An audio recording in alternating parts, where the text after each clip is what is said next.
नमस्कार, मैं पायल और आप देख रहे हैं डीएनएन इंडिया। अजमेर दरगाह विवाद के बीच प्रधानमंत्री नरेंद्र मोदी की ओर से भेजी गई चादर ख्वाजा मोइनुद्दीन हसन चिश्ती की दरगाह पर चढ़ाई गई। केंद्रीय अल्पसंख्यक कार्य मंत्री तथा संसदीय कार्य मंत्री किरण रिजिजू ने पीएम की ओर से दरगाह पर चादर चढ़ाई और महफिल से पीएम मोदी का संदेश पढ़ा। साथ ही मंत्री रिजिजू ने ऐप और वेब पोर्टल भी लॉन्च किया।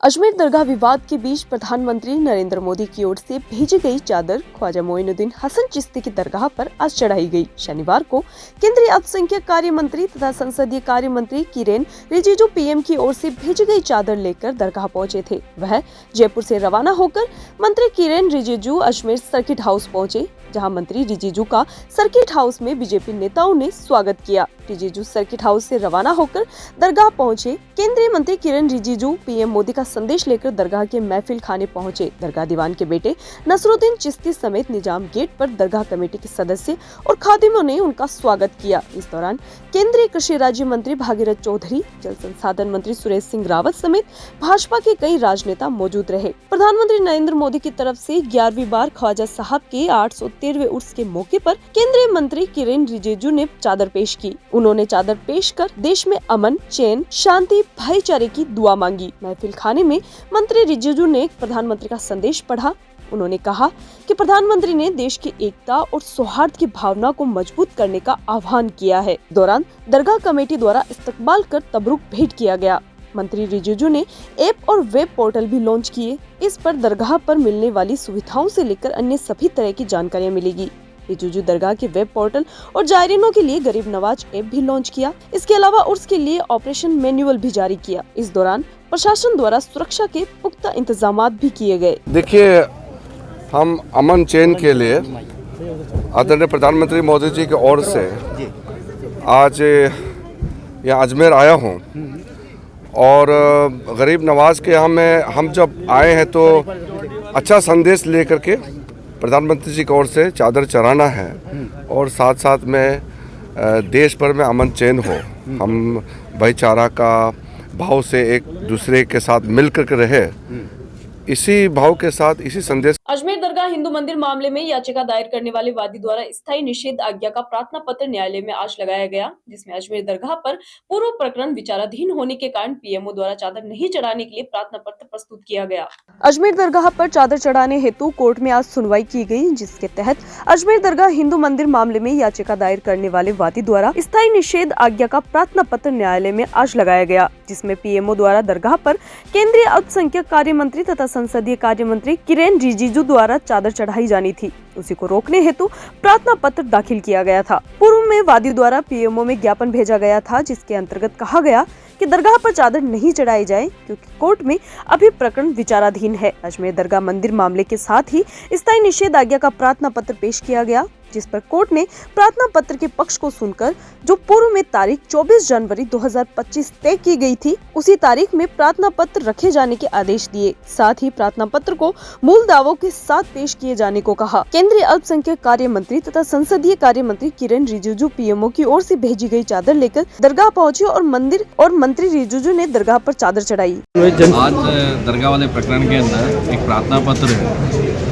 स्थायी निषेधाज्ञा का लगा था, इस को लेकर कि पीएमओ द्वारा एक चादर चढ़ रही थी, जिसे अल्पसंख्यक डिपार्टमेंट के केंद्रीय मंत्री किरेन रिजिजू द्वारा चढ़ाई जा रही थी, उसे रोकने हेतु प्रार्थना पत्र प्रस्तुत किया गया था। क्योंकि पूर्व में जो वादी है उसके द्वारा एक ज्ञापन पीएमओ भेजा गया था कि इस प्रकार की चादर ना चढ़ाई जाए क्योंकि अभी प्रकरण विचाराधीन है। उसको लेकर उसने जब उस बात को नहीं माना गया तो यहाँ पर जो दावा पूर्व में चल रहा है उसी के साथ में एक स्थायी निषेधाज्ञा की एक प्रार्थना पत्र प्रस्तुत किया।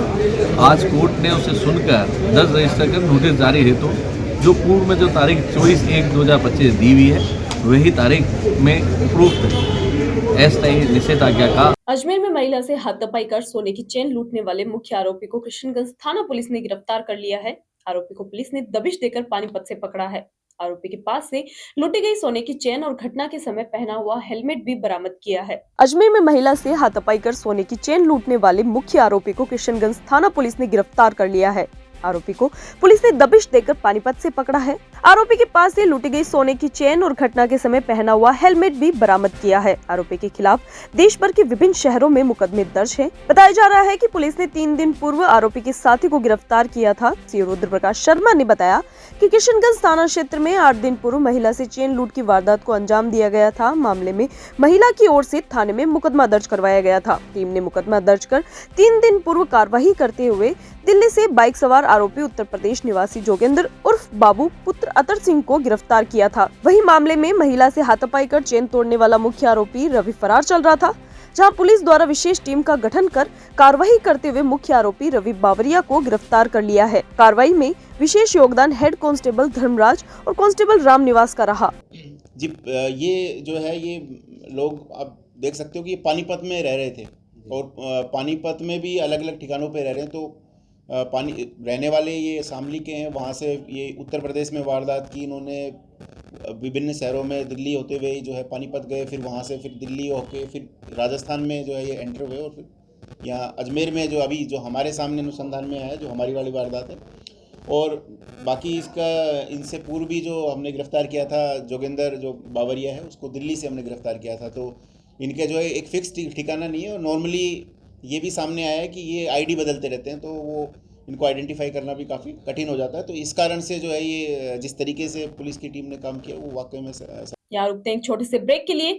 जल्द हाजिर होंगे खबरों के नए सफर के साथ। कैंसर बीमारी ही ऐसी है, चिंता तो होगी ना। लेकिन अब अपनी चिंता को बदलो विश्वास में, क्योंकि आदिनाथ कैंसर मेडिसिटी में है रेडियोथेरेपी, कीमोथेरेपी और कैंसर सर्जरी के उपचार के साथ आधुनिक सुविधाएं भी। विजिट करें आदिनाथ कैंसर मेडिसिटी एट चाची आवास Ajmer.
Excited? Holidays will be very boring for me.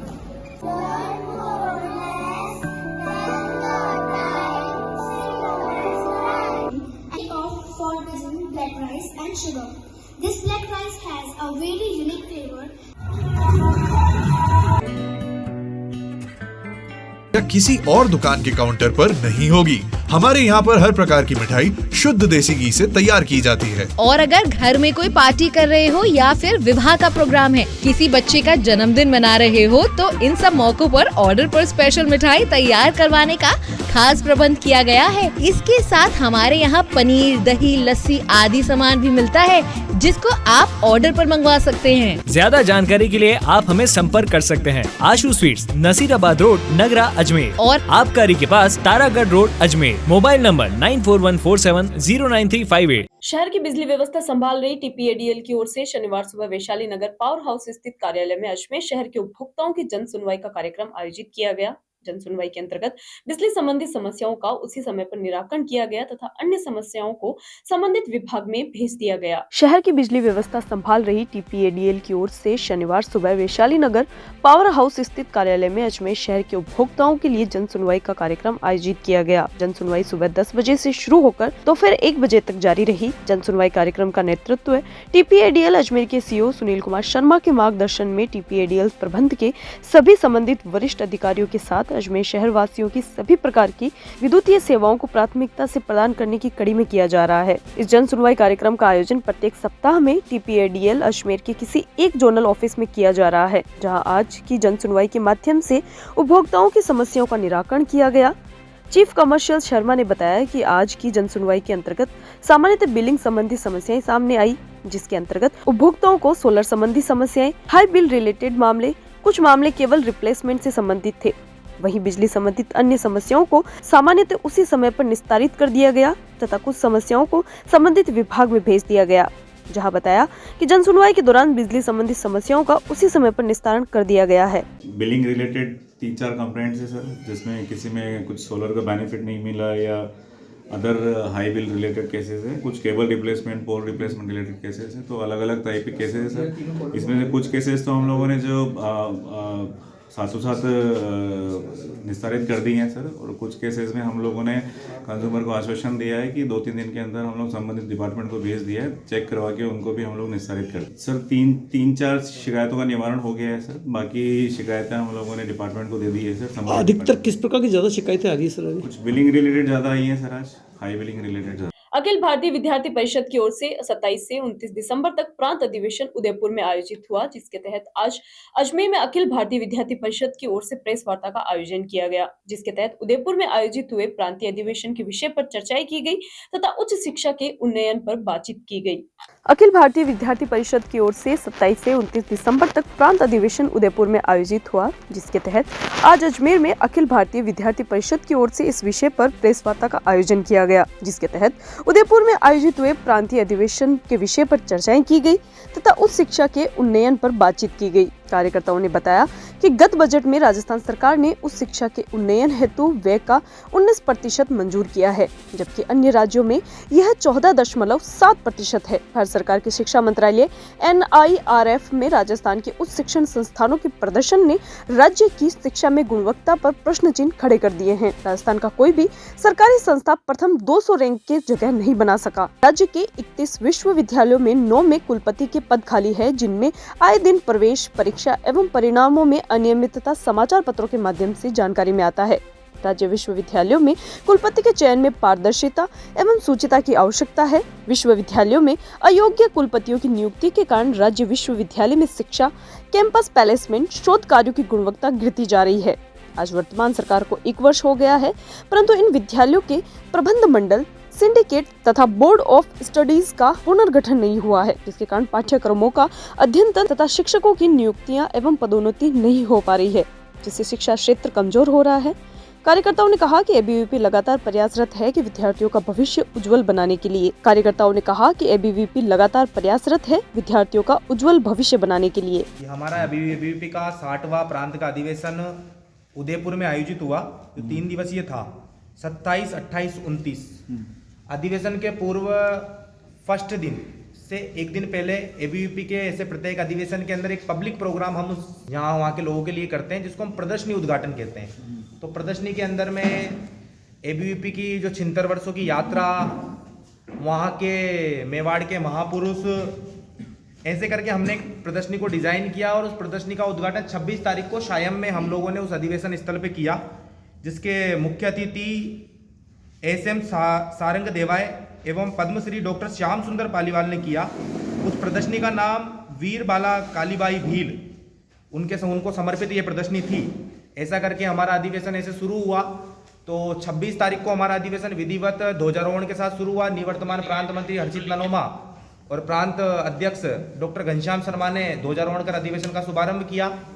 मेरे से जस्ट पहले प्रांत मंत्री रहे हर्षित ननोमा ने वर्ष भर, जो साल भर एबीवीपी ने अलग अलग कैंपसेस के अंदर स्टूडेंटों की छोटी छोटी समस्याओं को लेकर जो आंदोलन किया, समस्याओं को समाधान तक ले जाने का काम किया।